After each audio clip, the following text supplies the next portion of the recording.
Vision has become one of the most overused and least understood words in the language. The word vision conjures up all kinds of images. We think of outstanding achievement. We think of deeply held values that bond people in a society together.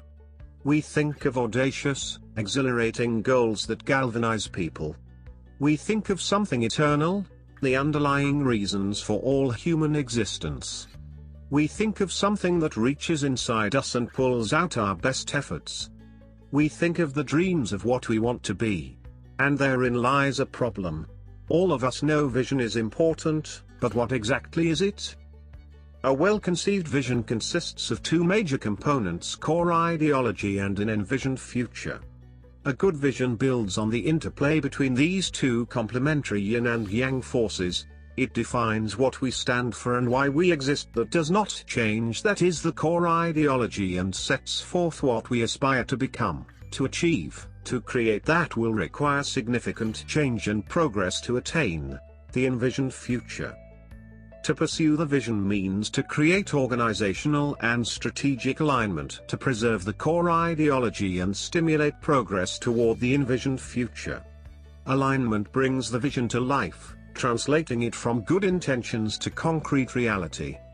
Core ideology defines the enduring character of a person, its self-identity that remains consistent throughout time and transcends life cycles, technological advancements, periodic fads, and individual leaders.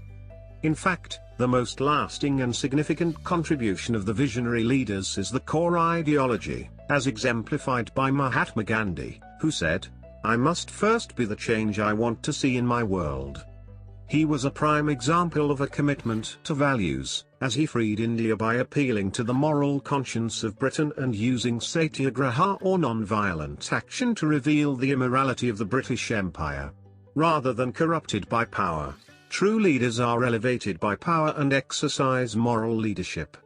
Mary Robinson, former President of Ireland and UN High Commissioner for Human Rights, embodies this type of moral leadership, as does Marian Wright Edelman, founder of the Children's Defense Fund, who has a deep commitment to children's welfare.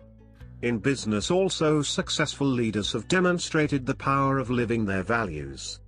As Bill Hewlett said about his longtime friend and business partner David Packard upon Packard's death in 1996, "As far as the company is concerned, the greatest thing he left behind him was a code of ethics known as HP Way." HP's core ideology, which has guided the company since inception in 1938, includes a deep respect for the individual as a moral tenet, a dedication to affordable quality and reliability, a commitment to community. Core ideology provides the bonding glue that holds the person together as he grows, diversifies, expands and attains diversity within. Think of core ideology as analogous to the principles of Judaism that held the Jewish people together for centuries without a homeland, even as they spread in the diaspora, or the enduring ideals and principles of the scientific community that bond scientists from every nationality together with the common purpose of advancing human knowledge. Envisioned future. The second primary component of the vision framework contains a paradox. On the one hand, it conveys a sense of concreteness, something vivid and real. You can see it, touch it, feel it. On the other hand, it portrays a time yet unrealized, a dream, a hope, or aspiration. Vivid description is a vibrant, engaging and specific description of what it will be like to achieve the goals. Passion, emotion and conviction are essential parts of the vivid description. Some people are uncomfortable with expressing emotion about their dreams, but it's the passion and emotion that will attract and motivate others.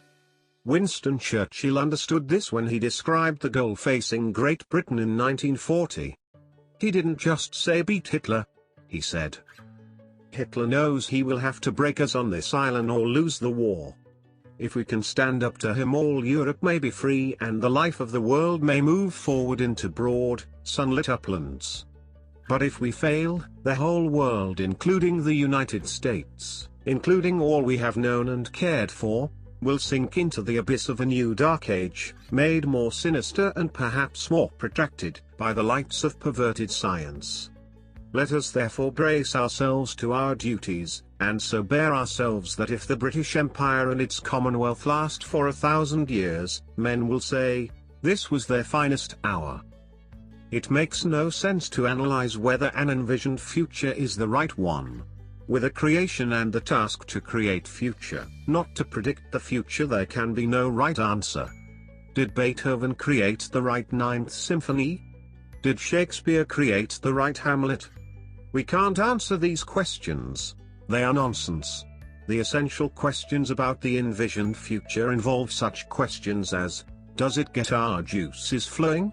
Do we find it stimulating? Does it stimulate forward momentum? Does it get people going? Yes, it's very important to stop and think about vision. But even more important, you have to align yourself to preserve the core ideology and stimulate growth towards the envisioned future, not merely write a declaration. Keep in mind that there is a vast difference between being a person with vision and becoming a visionary person.